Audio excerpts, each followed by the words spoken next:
Hello, I'm Matt Carpenter, the CEO of the Ann Arbor Area Transportation Authority. This is a recorded video presentation about our initial recommendation to our community and board of directors about the implementation of zero emissions bus propulsion technology.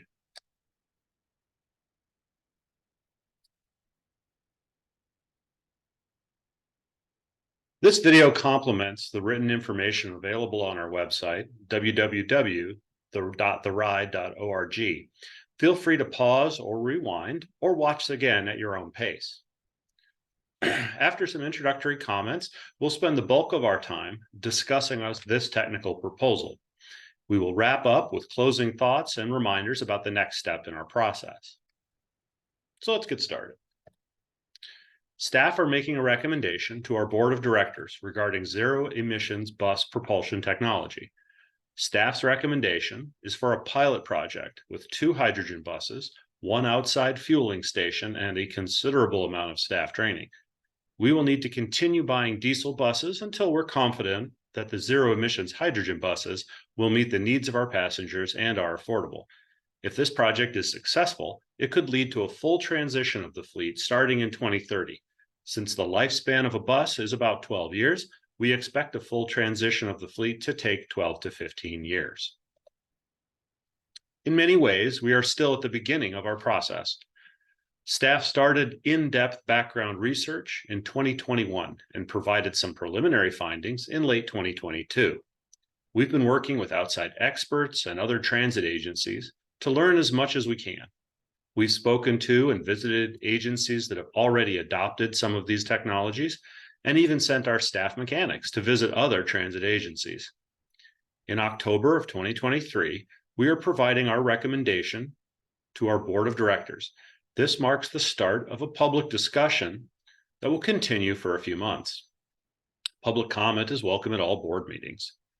We expect our board to continue this conversation in November and possibly through January of 2024. We have an opportunity to submit a large grant application in the spring of 2024. To get prepared, we will likely need a decision from our board by January of 2024. We will be notified as to whether our grant application is successful sometime in the fall of 2024. Transit agencies sometimes have to apply a few times before grants are awarded. We are very much still interested in hearing public feedback throughout this deliberation period. Feedback opportunities are available on our website, www.theride.org. You're also welcome to attend one of our monthly public board meetings and make a public comment. Meetings happen at the 3rd Thursday of each month at 6:30 p.m. on the top floor of the Ann Arbor Downtown Public Library. The meetings are also available on Zoom, and we take public comment virtually. Each speaker has 3 minutes, and there are public comment periods in the beginning and ends of the meetings. Now we are starting part 2 of this presentation. Let's discuss the technical proposal. In this part of the presentation, we're going to be addressing things like key themes and concepts, the different propulsion technologies under consideration, the rationale for a pilot project, and the costs, risks, and relative priorities. Throughout this presentation, we'll be returning to a few recurring themes: risk tolerance and priorities. When we think about risk tolerance, we need to think about the risk of action and inaction. The risk of inaction is clear. Climate change is visible on a daily basis, with weather extremes, flooding, and fires happening around the globe. Without action, our environment and society will be seriously harmed. In addition to this moral imperative, our board has given me direct instruction to look for ways to reduce our own emissions. We focused on buses to start because they are simply the largest source of our emissions. We expect public and political pressure for climate action will continue to grow. While we do not yet have legal mandates forcing us in this direction, such regulation is possible, and we are seeing other important federal grants being restricted until we make a general commitment to transition to zero emissions buses. So the risks of inaction are serious. Though the best solutions may not always be clear, the ride needs to do our part to reduce carbon emissions. The risks of action involve taking financial risks when the best technological path is not always clear. We are in a transitionary period right now where our society is changing from a reliance on fossil fuels to something better. During this period, there's a lot of evolving and even contradictory information. During this moment, there are many new solutions being proposed and legitimate uncertainty about which directions are best. We should acknowledge that there is a bit of an information vacuum. There's also a gap between the urgency we all feel and our society's capacity to address the issue. A gap between what we want technology to achieve and how far it still needs to go before it can hit those goals. Asking for the same performance or better, the same costs, and while also eliminating all emissions is a tall order for any new technology. We haven't found a magic bullet yet. Our industry is experiencing a rapid change in technology and economic environment. It is producing a steep learning curve where our staff are learning about as fast as the industry can, but there is a lot we don't know and a great deal left to learn. Eliminating emissions will be costly, and the ride has other obligations and aspirations that also require funding.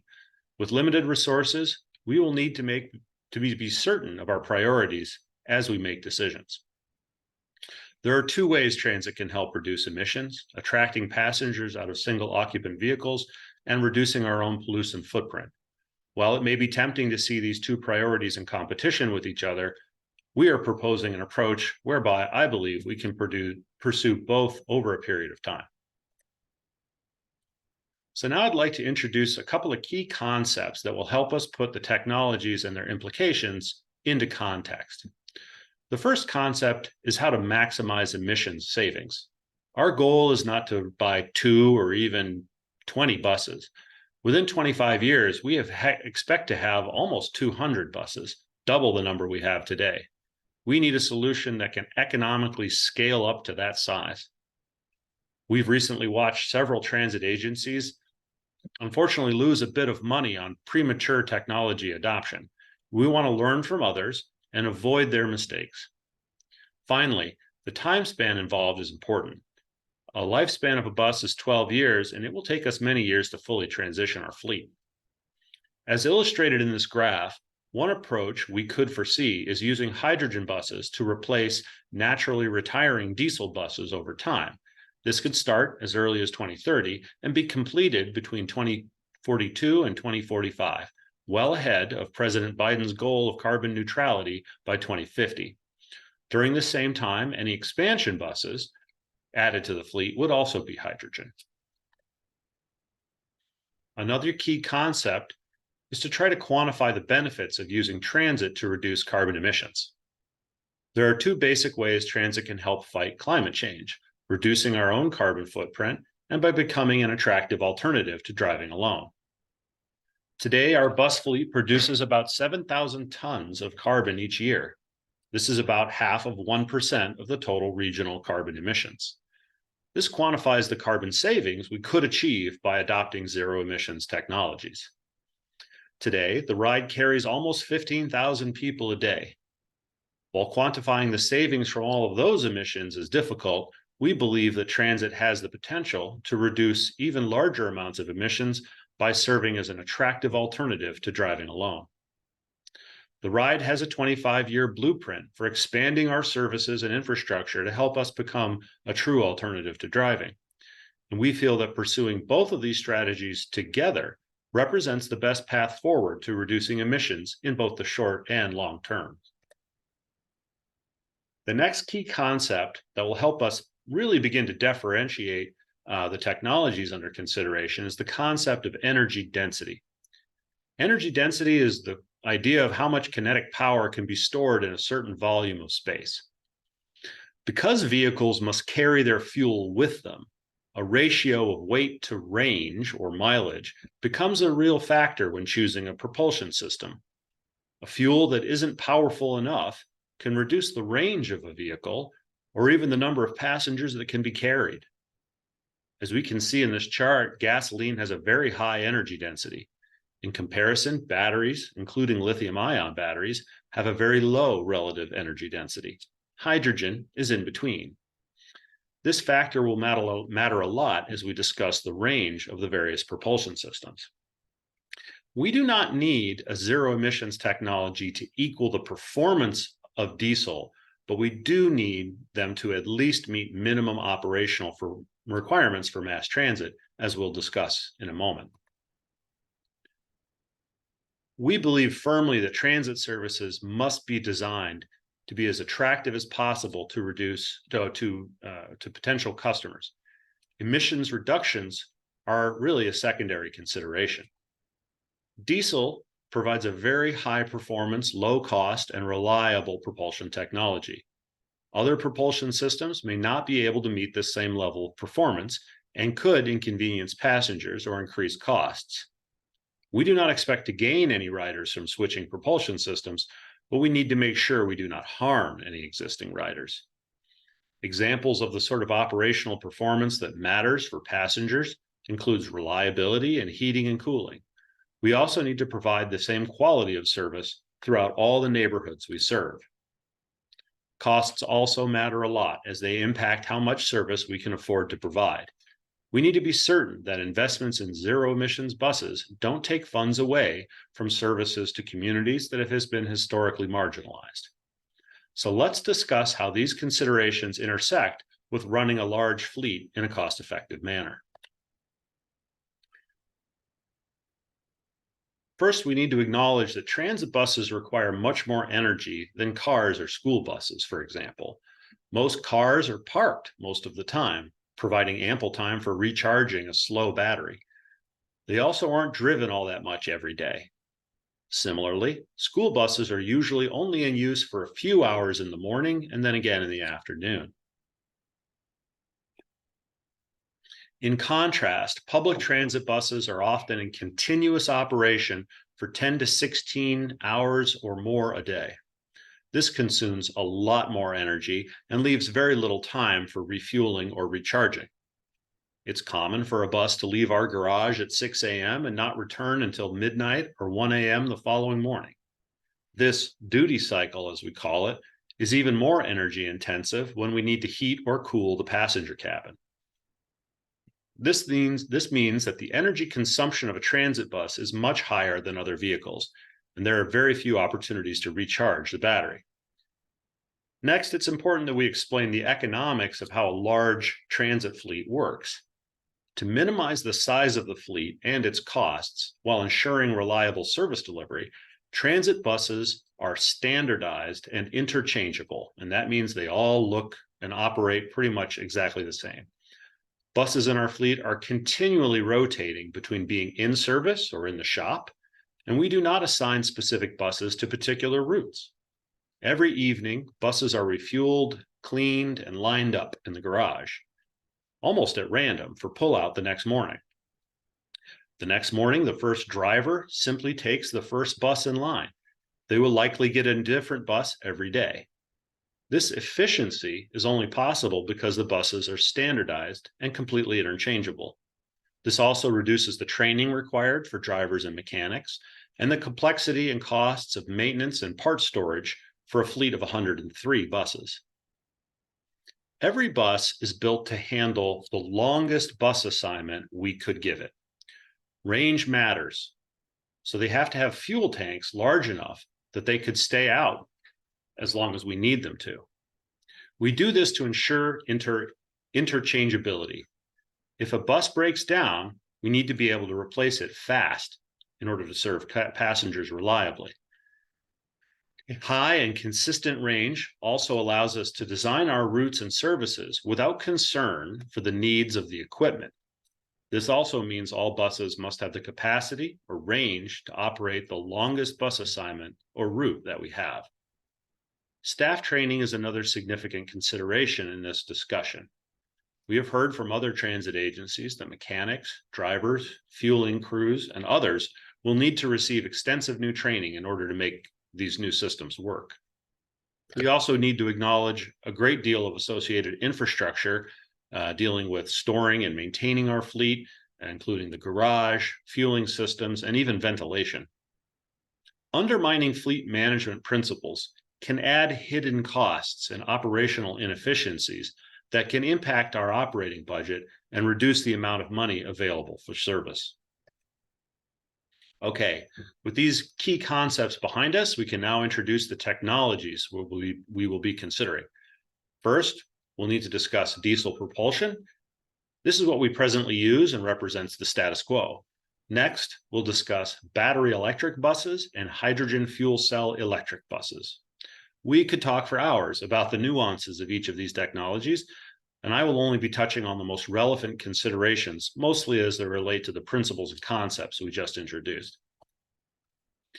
So let's start with diesel buses.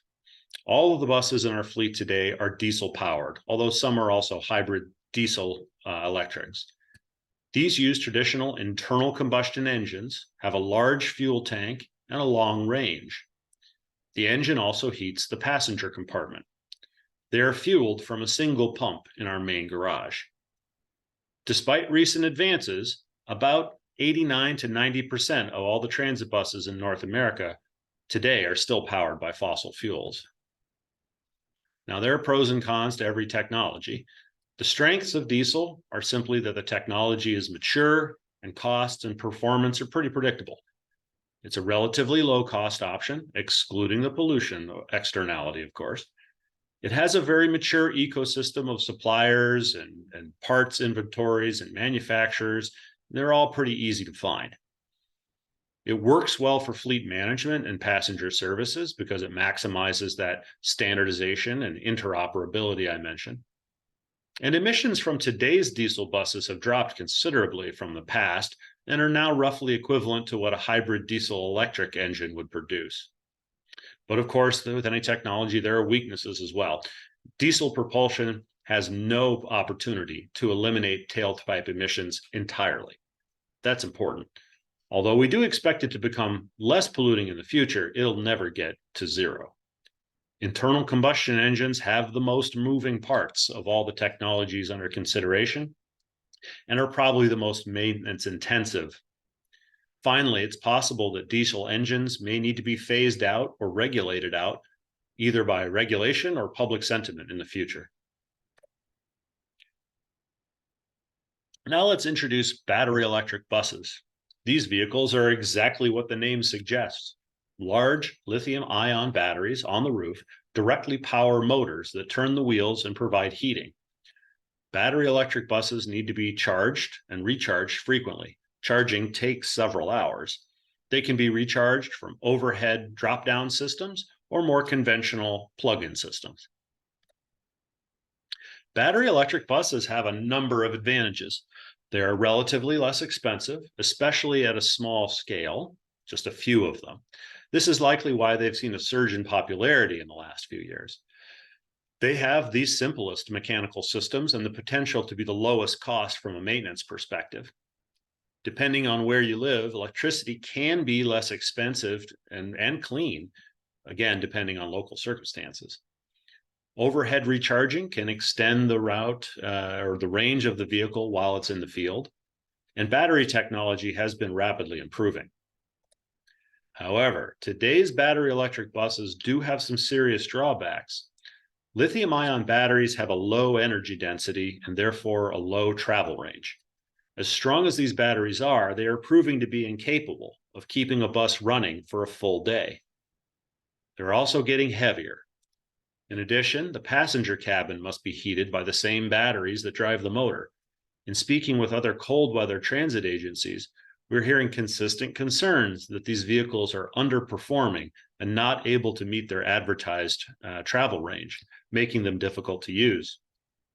We've also heard that agencies have had to install small gasoline-fired heaters to heat the passenger compartment because the electric battery simply can't handle the cold. We have explored the concept of charging while en route. However, it presents a lot of complications and serious challenges, and we're not certain that it will work with our traffic and limited space environments. The energy density and range anxiety challenges of today's battery buses appear to undermine the fleet management principles of standardization and interchangeability. They also don't seem to be able to meet our minimum operational requirements without a lot of complicated workarounds. These range limitations create other compounding challenges. We have consistently heard from other transit agencies that they are not able to replace one diesel bus with just one battery bus, but instead require two battery buses to equal the same amount of uptime as one diesel bus. We estimate that our fleet may need to grow by 30 to 40 buses in order to provide the same amount of service that we do today with 103 diesel buses. This fleet growth presents a serious challenge. Our single garage is already full today. Because buses must be stored indoors in our climate, we would need to build another garage. That would be a considerable expense. It is also likely that this fleet growth and unreliability of range will create a series of additional operating costs, both obvious and hidden. This low range may negatively affect customer services, for example, buses running out of electricity in the middle of the day. There may be other hidden operational costs as well. If the fleet grows, we will need to hire additional staff to ferry the buses in and out of service, for example. Concerns about energy density, range, and fleet growth are not hypothetical. These are problems that actual transit agencies have already experienced. For example, the transit agency in Reno, Nevada, one of the first adopters of battery electric buses, has realized that it cannot use battery electric buses for its longer routes and has had to switch back to diesel electric hybrids while they begin to bring in hydrogen. In Denver, the transit agency recently had to announce the cancellation of its battery bus procurement because they belatedly realized that they did not have enough space to house the new buses. When we look at zero emissions buses of all sorts, we also need to consider how the energy is generated and then transmitted to the buses. A very large amount of electrical power is necessary to charge a bus fleet. As this graph indicates, a bus fleet half our size would require more electricity than a skyscraper. This is a huge amount of demand to place on an already fragile electrical grid. The wiring in our garage dates to 1984 and is pretty inadequate for charging vans, let alone large buses. Significant costs will be needed to upgrade the electrical systems. We are concerned about the reliability of the electrical grid itself and how it could impact the resiliency of our services. Recently, the electric grid in Southeast Michigan has failed on several occasions during storms, leading to prolonged blackouts and disruptions. In early 2023, for example, a serious ice storm knocked out power to our garage for over 5 days. However, our customers did not see any disruption to our service because our diesel-powered fleet was not seriously challenged by the loss of electricity. As more buildings and cars electrify, the demands on the existing grid will increase. We also need to acknowledge that there's an uncertainty from ongoing conversations about the ownership of the electrical grid in Ann Arbor. While we don't really have a perspective on whether a public utility would be better than a private utility, the fact that ownership of the grid is uncertain introduces more challenges into this equation. A power outage longer than 6 hours could disrupt services to our passengers almost immediately, and recovery would be difficult because the buses would take a long time to recharge after power was restored. Finally, we need to decide whether our role is just in eliminating tailpipe emissions, or if we should also try to consider emissions from where the energy is generated. There is a debate within the transit industry as to whether we should just focus on tailpipe emissions, because frankly, that's our job and what we can control, or whether we should grapple with the issue of emissions from generation sources like power plants. Today, a lot of electricity is generated by natural gas, as is a lot of hydrogen. This is changing, but we can't say how long it will take. Another area of concern is the evolving practice of charging and battery management. Today, transit agencies frankly don't have to put much thought or effort into managing diesel fueling. It's pretty simple and doesn't take very long. However, battery buses are a different story entirely, and the charging and care of batteries is complicated enough that agencies are having to dedicate personnel purely to managing the process. Some of the key considerations for batteries are, unlike diesel or hydrogen, which is paid for by volume in advance and is predictable, electrical pricing schemes are very complicated. For example, they change price by time of day. This creates pressure on the agency to optimize when and how the buses would be charged, a concern that simply doesn't exist today. The batteries on buses take 4 to 5 hours to fully recharge. Ideally, this can be done overnight and requires a separate charger for every bus. This creates a situation where there are no real economies of scale in the charging of the vehicle, as every bus needs to have its own fueling station and its own wiring. By comparison, diesel and hydrogen have a single fueling station for an entire fleet. Finally, the batteries can be damaged by overcharging, so they need to be carefully tended to. The intricacies and complications of organizing daily charging and recharging create the potential for errors and higher costs that could affect passenger services or the budget. For example, if a bus needed to be charged quickly during peak hour in order to ensure services delivered to passengers, the agency might have no choice but to pay those peak hour energy prices as opposed to overnight prices. However, this issue is probably not insurmountable and probably can be managed, but would be a steep learning curve for an agency that's never had to consider it. Battery electric buses also have some other challenges. There is the risk of fire. Battery fires are very aggressive and cannot be extinguished easily. The overhead sprinkler system in our garage would be completely inadequate. In the garage, buses are stored, packed very tightly together. If a bus in a full garage began to burn overnight, there's a risk that we could lose a lot of the fleet or our garage and have to reduce services. Mining for batteries components is often environmentally destructive.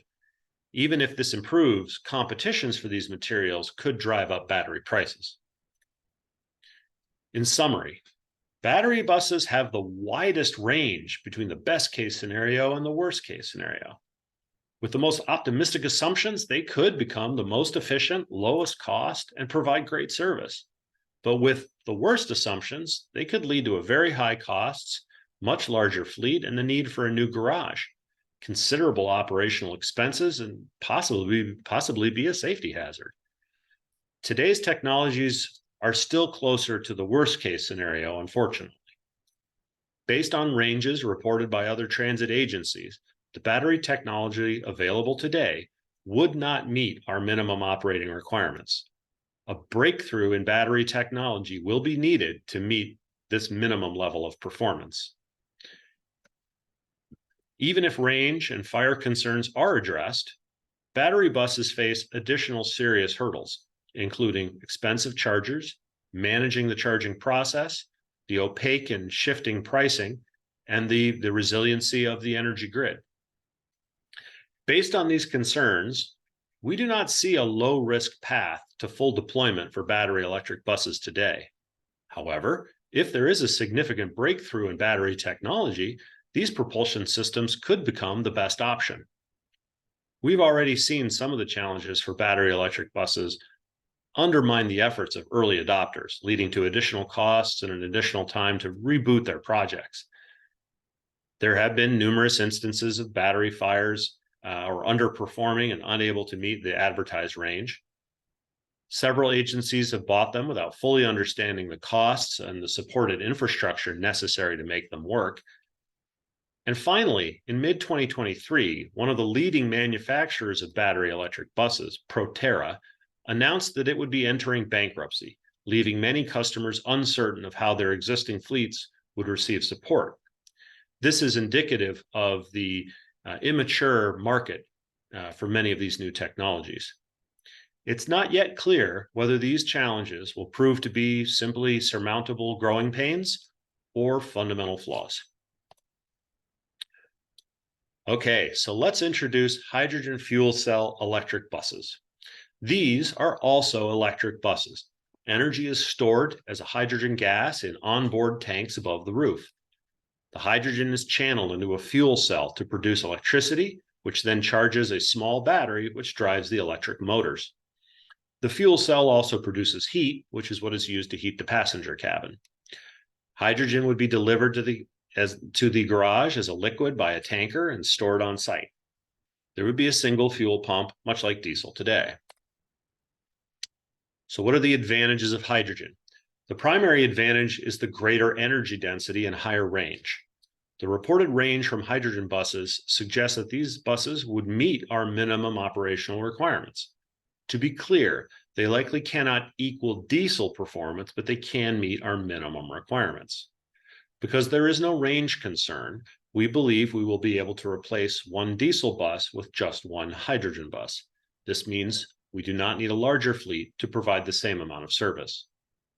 The adequacy of hydrogen performance means that we can continue to develop and design our services with customer needs first in mind.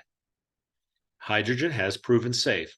While any fuel can catch fire, over the last 2 years, we were only aware of one hydrogen bus related fire. Fueling for hydrogen is generally done outside. Operating and fueling a hydrogen bus is very similar to diesel and will require fewer changes within the organization and to our fleet management processes. They fuel a little bit slower than diesels, but maybe only twice as long. We're talking 15 minutes as opposed to the 4 hours for the battery buses. We should acknowledge that these do have batteries and that they have the same concerns about mining and costs and fires. However, these batteries are much smaller, leading to a smaller overall risk. Since there are less concerns over fires and fleet growth, we could have more confidence in transitioning our existing fleet of 103 buses even before a new garage is available. There may also be value in diversifying our energy sources. In the event of a prolonged electrical power outage, a hydrogen bus fleet can continue to operate. This has implications for whether the needs of passengers come ahead of the needs to reduce emissions. However, there are significant challenges for hydrogen as well. Perhaps the most important drawback is that it takes more electrical energy to make the hydrogen than the hydrogen is capable of producing in kinetic force. This means that hydrogen will always be less energy efficient than battery power. However, the greater energy density of hydrogen allows a vehicle to carry more fuel and reach a larger range than today's batteries. However, this inefficiency is an inherent weakness to hydrogen propulsion systems. An important concern is the potential for a breakthrough in battery technology. If there were a breakthrough that could create an adequate, affordable battery, hydrogen propulsion could be rendered obsolete. There's a potential for these two technologies to be sort of a VCR Betamax situation. Other challenges with hydrogen relate to the upfront costs of the large fueling system. Unlike battery chargers, which can be produced in small batches, this fueling system is an all-or-nothing investment. This large upfront cost has probably dissuaded transit agencies from hydrogen in the past. As with batteries, significant garage upgrades would be required to install fueling and ventilation systems in our existing facilities. Perhaps the greatest risk of using hydrogen might be the cost of the hydrogen fuel. Today, hydrogen fuel appears to be 2 to 5 times more expensive than the equivalent amount of diesel energy. This is likely because the very small market for hydrogen has not encouraged many companies to produce it, and there is little cost competition. However, should demand for hydrogen increase, new suppliers may enter the market and prices may come down. On October 13th, 2023, the Biden administration announced a series of grant awards for hydrogen production hubs throughout the country. One of those selected projects reportedly includes the construction of a hydrogen facility in our own backyard at the American Center for Mobility near Ypsilanti. We will certainly be watching this development intensely. However, the cost of hydrogen fuel is significant, and if the cost doesn't come down, I very much doubt our operating budget could afford it. The funding for public transit that we receive is premised on low-cost fossil fuels. If future energy costs are significantly higher, it will strain budgets and may force discussions about higher taxes or lower services. However, this is a concern for the future beyond the scope of the pilot project we're discussing today. Another important question is how clean hydrogen actually is. There are different means of creating hydrogen, most of which today in the United States use fossil fuels and create a large amount of emissions. It is possible to use wind and solar energy to create what is called green hydrogen, and this would be truly zero emissions. But as with natural gas-fired electrical plants today, we may need to start with dirtier hydrogen or dirtier electricity until cleaner hydrogen or cleaner energy is available and affordable. We will also be exploring the potential for on-site hydrogen generation via solar panels and electrolysis. As with electricity, the agency will need to decide whether we should focus on tailpipe emissions or also be concerned with emissions from energy generations as well. So what we can say in conclusion about these technologies, frankly, neither is entirely ready. Neither is a magic bullet that can provide the same performance, cost as diesel and also eliminate emissions. There are two key points that we really should keep our eye on that'll help determine in the future which one of these technology prevails. When will better, safer, affordable batteries be available? And when will clean hydrogen be affordable? The challenge today is that nobody really knows how these answers are going to flesh out in the future. At an industry conference in early October 2023, it was very apparent to me that the industry is still very uncertain which technologies will prevail. Some agencies are doubling down on battery buses. Others whom already have battery buses are switching to hydrogen. And there's a possibility that mixed fleets could emerge as an optimal solution. Local circumstances, such as topography and whether there is nearby hydroelectric dams, could lead to different outcomes in different communities. Finally, we've noticed that the perceived urgency of climate change may have an effect on how some people perceive these technologies. For example, if someone feels that immediate action is required, they may be more sympathetic to the shorter startup times of the batteries. However, in our assessment, hydrogen fuel cell electric buses have significant advantages. The hydrogen technology available today is adequate to meet our minimum operational requirements. The future of this approach does not rest on technology breakthroughs, but the maturation of economic markets. The simplicity of operation and fleet management really doesn't undermine our internal efficiencies. Hydrogen does present several challenges, but most of the risks are concentrated into the key questions of how much does the hydrogen fuel cost and how green can it be. There are additional benefits pertaining to the diversification of our energy supplies and the reliability and resiliency. There are also some safety considerations. The general staff consensus is leaning towards hydrogen. This includes a lot of discussions with our mechanics as well as our management and executive staff. Finally, and perhaps most importantly, hydrogen would continue to allow us to design the transit service for our customers and not because of the limitations of the propulsion system. As a result, hydrogen fuel cell electric buses have a clearer, if narrow, path to full deployment while eliminating emissions and serving passengers. So now that we've identified a new propulsion technology, how should we begin to deploy it? In this section, I will speak to the rationale for a pilot project, its timelines and costs, as well as how a pilot can lead to a full deployment and substantial emissions reductions. I'll also speak to how we can reconcile these expenses with our other capital priorities. As an initial test of a new technology, a pilot project can balance risks and deliver benefits.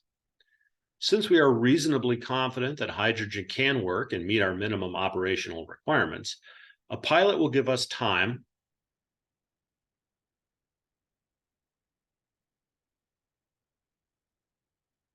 to learn through hands-on experience how to manage a larger fleet of hydrogen buses. especially for fueling and maintenance, but also including driving. These lessons will be critical for accelerating full deployment in later years. A pilot will provide tangible, visible proof of the agency's commitment to reducing emissions. And a pilot also allows time for the continuing development and maturation of hydrogen technologies and markets. Transit agencies who are early adopters have noted their own learning experiences and have recommended to us that we go slow. This Gantt chart provides a preliminary timeline to illustrate the major milestones and steps in a pilot project, and particularly as the lead-in to a future deployment.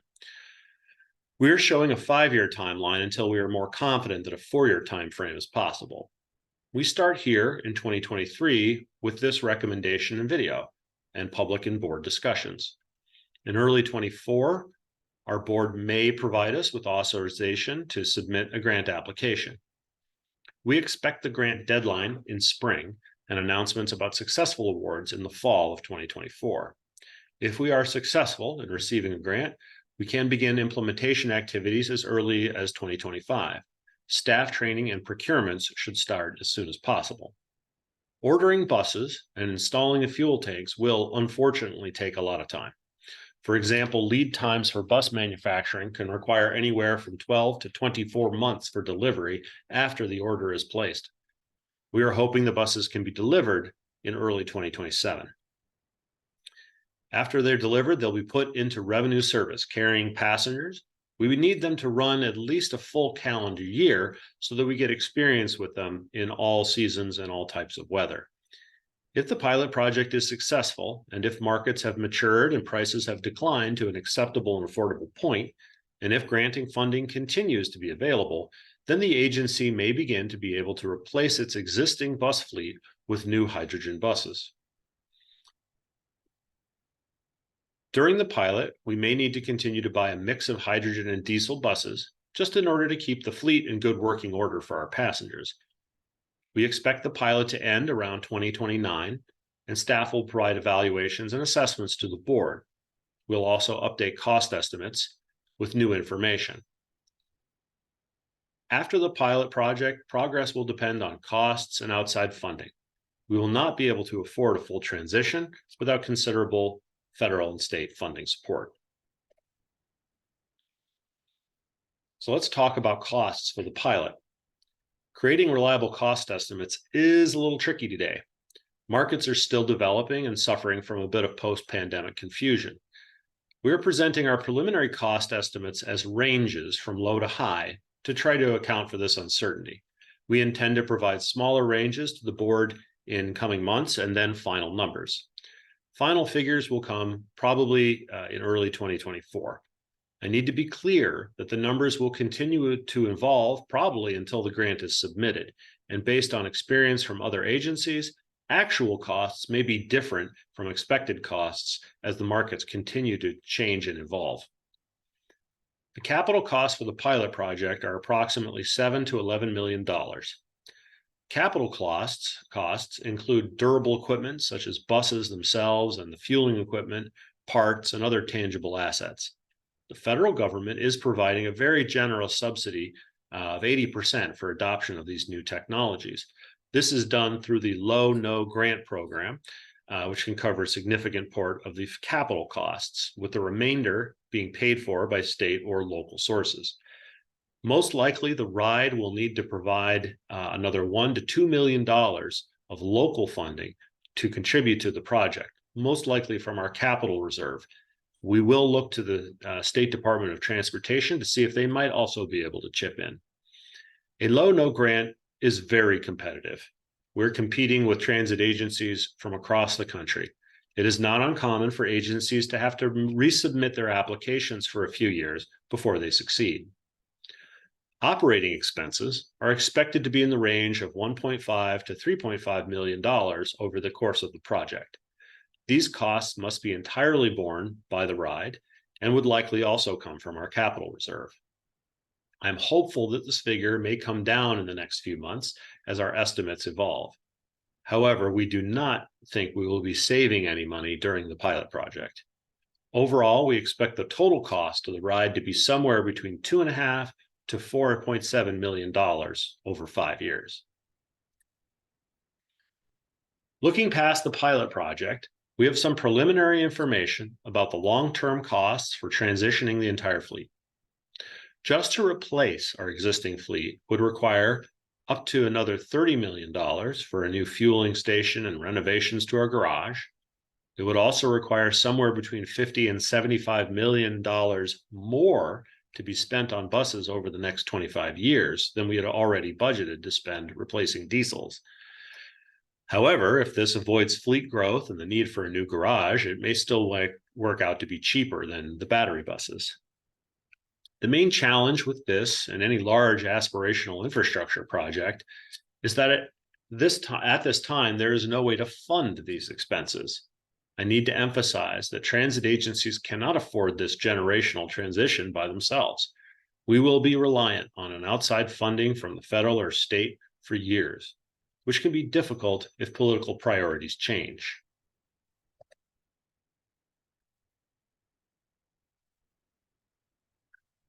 Reducing emissions is also not the only large expense the ride is anticipating. In 2022, our board of directors approved a new long-range plan that lays out 25 years of service improvements and new infrastructure intended to help double our ridership, often by attracting drivers out of their cars. Our construction needs for this long-range plan include a new bus terminals, new bus garage, and a new bus rapid transit system. Today, federal capital grants are very competitive. They require well-developed, shovel-ready projects that also have partial local funding. The federal government does not provide 100% of funding for any transit infrastructure, including zero-emissions buses. The ride will need to be clear with itself about its priorities for spending, particularly of its local match dollars.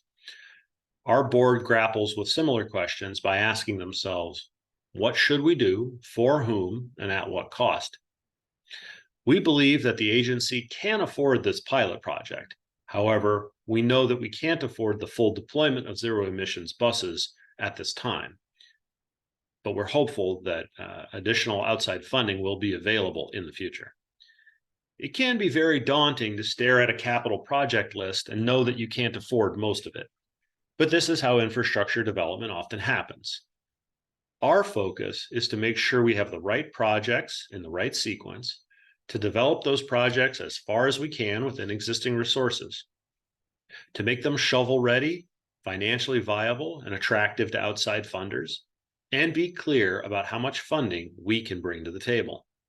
Then we need to trust our partners in the state and federal governments to help find the funding. I'd like to draw your attention to the large spreadsheet attached to this proposal on our webpage. It's called the Illustrative 10-Year Capital Plan. This is the midterm budget for all our capital projects. It includes must-have expenses just to maintain our existing infrastructure, as well as costs for more aspirational projects from our long-range plan. We have now added estimated costs, including zero-emissions buses to the fleet, both for the pilot and full deployment. This is an attempt to help illustrate how these costs will impact our budget and other projects. The most important line on this sheet is for our local capital reserve.